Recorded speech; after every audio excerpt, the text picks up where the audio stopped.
So please welcome this week's special guest, Lee.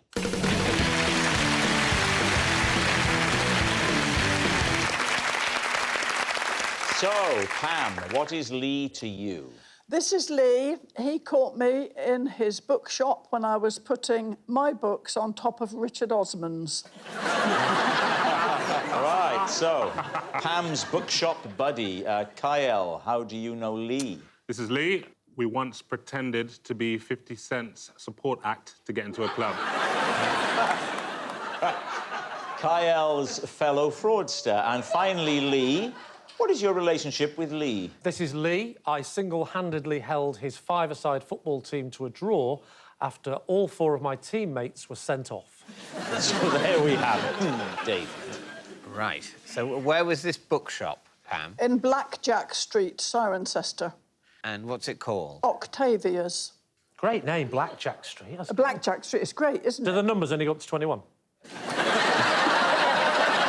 So describe what you did and how Lee responded. And as you go in, there's a round table in front of you on which they put all the bestsellers. And I saw, as I walked in, a great stack of Richard's books, and I was consumed by a bit of jealousy and envy. I thought, here's this man who's selling all these thousands of books, and here am I trying to earn a crust as a poet. Yeah. And I confess, a black cloud descended upon me, rigid with fury. I picked up... That's that scene from Pulp Fiction. I will strike down upon thee!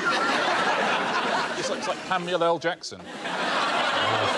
Rigid with fury and envy and jealousy and all of those foul emotions. I've got a couple of my books and I put them on top of his because I just thought it wasn't fair that one person should be so massively successful when I am scratching a living as a versifier. Well, that all sounds very plausible. And Lee saw you do this. He saw me. He came over to me very politely and he said, "Excuse me, madam, but I have to bring to your attention the fact that you're not permitted to shift books around in the way that you are doing at present." And he said, "I must insist that you replace the books where they were originally exhibited." Did he realise that they were your books? What? Did he realise they were your books? Not initially. Not until I spoke. And then when I spoke, the realisation dawned across his face and he said, "Ah, you are that poet of renown." Yeah. You are that poet of renown. I wish you'd put that book down. Wow.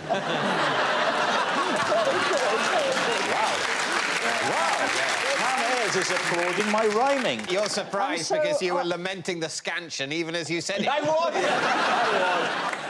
So did he make you put them back? Yeah. Oh. And I Lee. left Octavia's with my tail between my legs. She went to the bookshop at number 22, but they'd gone bust. Are you getting used to him now? Yeah, I'm getting used to it now.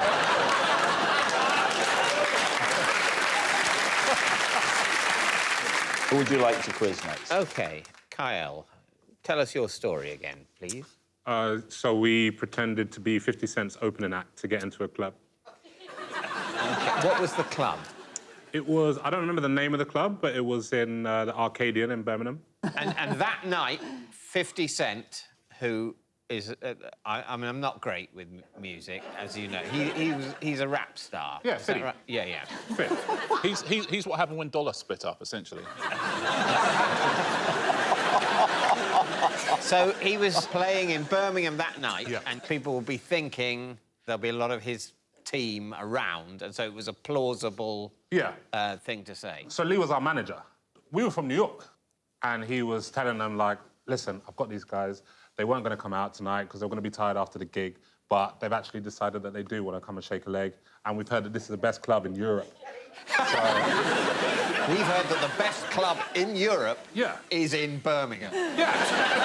So did they ask you anything? So did you put on a New York accent? Well, Lee was doing the chatting and talking, and it was like, listen, I've got these guys, they've come from New York. Look, here we go. I will be the bouncer.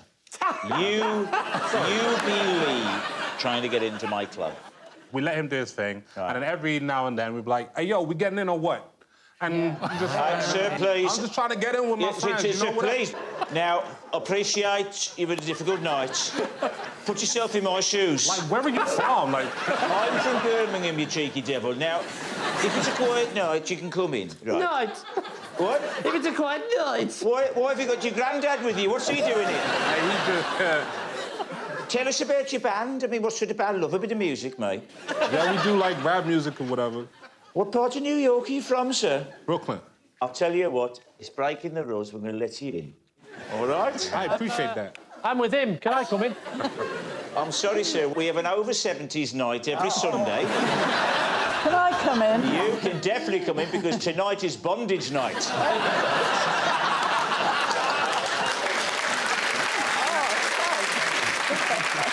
All right, now, Lee, remind us, it seems a while ago. So, this is Lee, and I single-handedly held his five-a-side team to a draw after all of my players were sent off apart from me. What year was this? This was about a year ago. And what was it about this match that caused your teammates to be sent off? What sort of people are you playing football with? They were all different reasons. Please tell us. Well, the first one was sent off for dissent. Who was that first person? First person was Jeff. Jeff. What does Jeff do for a living? Jeff. How do you know him? He's a bin man. He's a bin man? Yeah. Is he your bin man? He's not my bin man, no. So how do you know him? He's one of the dads at the local school. Yeah. Then someone was sent off a few minutes after Jeff. Who was that? Ron. Ron? Ron. Oh, no. Why? Well, Ron went in with a two-footed tackle. No. A two-footed tackle? Yeah, and he has got one leg as well, which is really weird. But he did it twice. So... How do you know Ron? Postman. He's a postman, is he? I know he is. Is he your postman? Not my postman, Not no. your postman? No. So how do you know him if he's not your postman? Well, I just know him from the local school. He's one of the dads. Ah, OK. And who's the third thug? Why don't we say the next two were sent off together, shall we? The next one to be sent off was Rob. Rob? What does he do for a living? He's actually a butcher. A butcher? Yeah. Is he your butcher? No, he's not my butcher, no, I'm a vegan. So how do you know him, then? He's next door to the veg shop. And so you've naturally got to know the shopkeeper of the shop next door to where you buy all your Yeah, well, I go and buy my vegetables, and I always look in and I'll always give him a... That's cruel! And then, off I go. So we get to a point where Jeff, Ron and Rob have gone. It's just you and another person. Now, who's the other person that you're relying on? Adrian. Adrian. Yeah. Now, what does Adrian do? He's actually lost his job. Oh, no, but what did he do? He was a butcher, a postman and a bin man. Must be quite hard for him, then, to be around the other guys, the memories. Well, yeah, but, you know, they were bras. Sorry? Oh, memories, sorry. Yes. And what was he sent off, then? Well, he was sent off for time wasting. Because yes, because obviously, think about it. You're 8-0 up at half-time, you get a man sent off, and now it's 8-1, and then it's 8-2, and then it's 8-3, 8-4, 8-5, 8-6. We're down to 2 players, there's only a few minutes left. What are you going to do? You're going to time waste. What was he doing to waste time? He went for a Kit Kat. What was the name of the team? Fish Alive FC. Fish Alive FC. 1, 2, 3, 4, 5. Once I caught a fish alive. Oh, that's really good. All right, we need an answer. So, David's team, is Lee Pam's bookshop buddy, Kiell's fellow fraudster, or Lee's football friend? Well, I don't believe Lee. Why? Because of all of the details. I think it is Lee. You think it is I Lee? agree. Yeah. I think Lee has done a Lee thing of making the story kind of like Yeah. there's stuff Right. that didn't happen. Right. But I think the guts of Lee's story. I do. It just feels. So, Yeah. well, for example, the professions of your team. Yeah. Were they really a bin man, a postman, a butcher, and an unemployed former bin man, postman, and butcher? OK. Is that true? No. No. No, it's not true, David, because that would be ridiculous. I don't actually believe it was Lee. That was... You don't Don't you? believe Who it? do you Of believe? course not. Well, it could, no, but the lost point my is, it mind. could be Lee. David, Yeah? probably not Lee. Are you giving me a clue? I'm worried you're having a breakdown.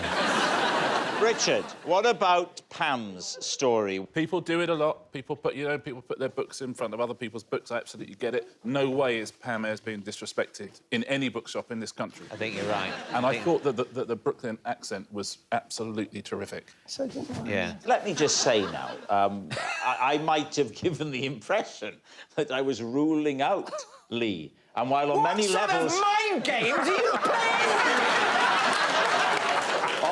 on many... You say you want to help me, and then you do this. I still think it's Lee. You think it's I Lee? still think it's Lee. I agree with Sarah. OK, David, you're the captain of that team. You're the leader of that team. What are you going to say? Kiell, every day of the week. Yes, I think it's probably Kiell. OK. Lee, would you please reveal your true identity? I'm Lee, and I helped Kyle get into a club. Yes, Lee is Kiell's fellow fraudster. Thank you very much, Lee. So please welcome this week's special guest, Amanda.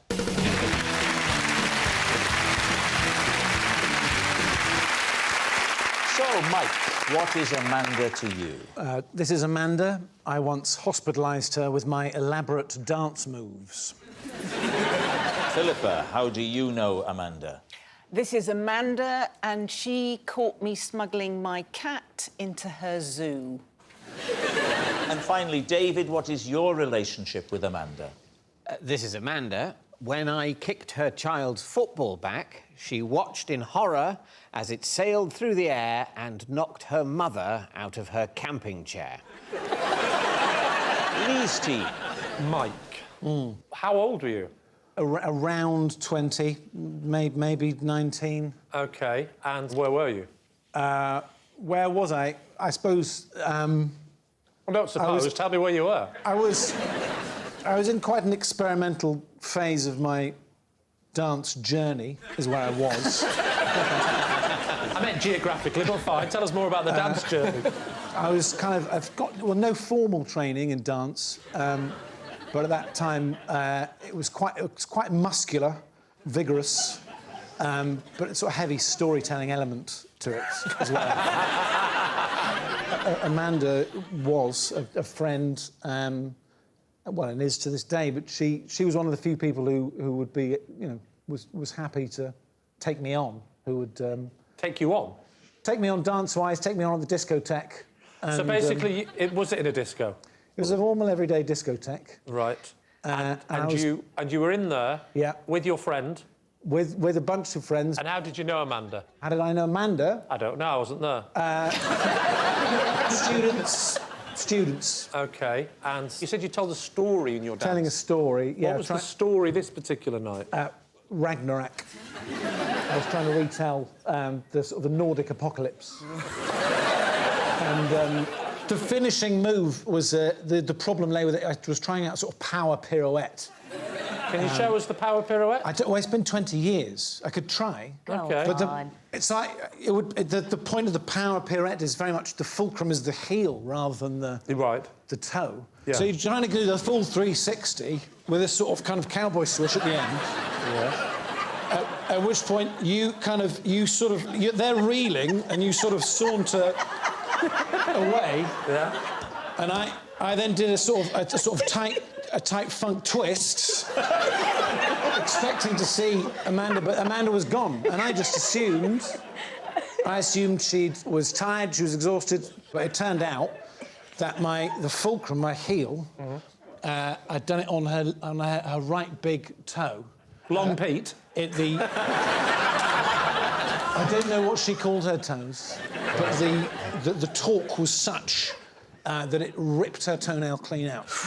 Wow. And that was just from you talking? That was... But you didn't feel that with the... Usually when you stand on something, you know you've stood on something. I didn't know, of course. I mean, if I'd known, I'd have... I'm not a monster. I have to say, that's some of the finest dancing we've ever seen on Thank you.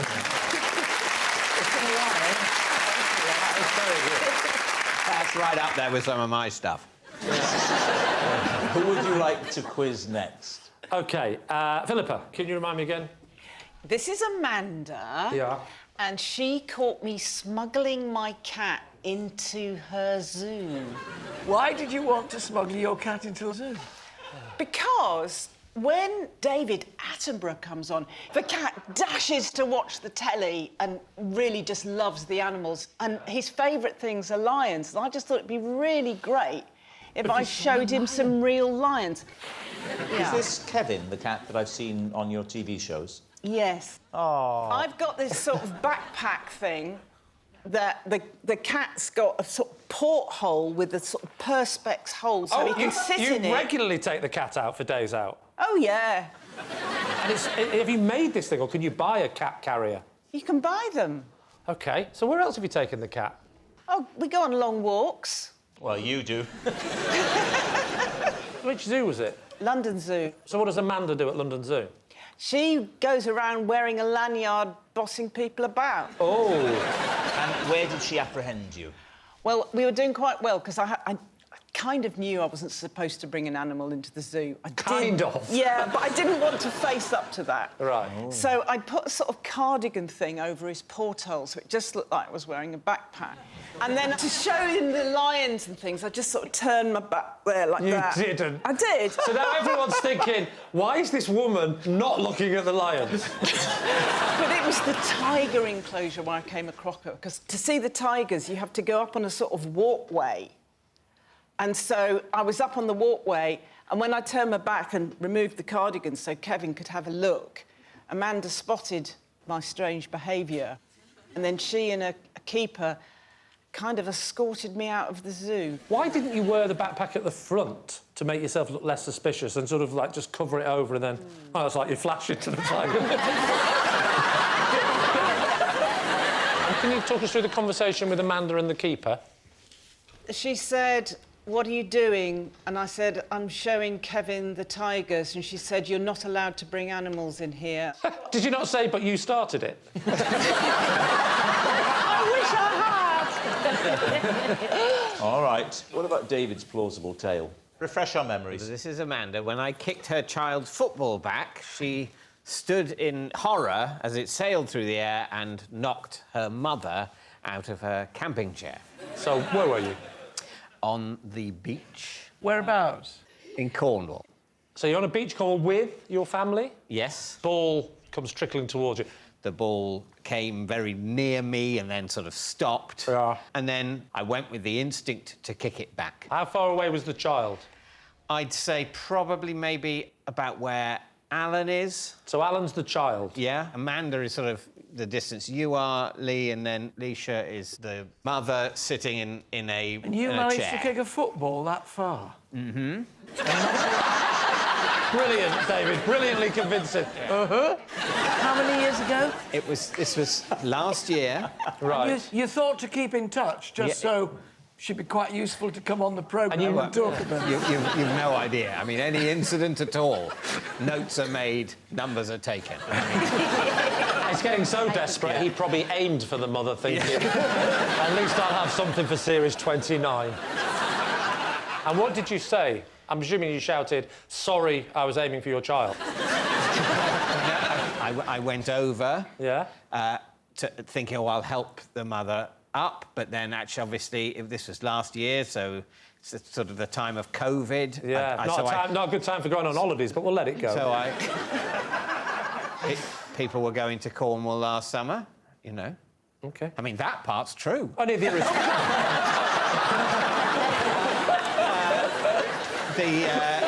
so I went over and sort of got to within a couple of yards and then sort of mimed helping her up while Amanda helped her up. Yeah. Even though you said sorry, when you walked away with your daughter and wife, did you turn to your wife and go, "Not a bad kick, that, wasn't it?" Did you feel a bit proud of yourself? No, Okay. I didn't feel proud of it, because Well, you texted me. Right, we need an answer. Is Amanda Mike's damaged dancer, Philippa's feline finder, or David's outraged onlooker? I feel like the sand scenario, it's not adding up. What about Mike? I feel like that isn't true neither. I think Philippa's is very plausible. You'd have to be a bit... Well, but she is. So what are you going to say? So you think it's... I think it might be at the zoo. I think it might be the zoo. OK, then we'll go with my team and say it's Philippa. You're saying that it's Philippa taking her cat, Kevin, to the zoo. Right. Amanda, would you please reveal your true identity? I'm Amanda, and Mike's dance moves put me in hospital. Thank you very much, Amanda.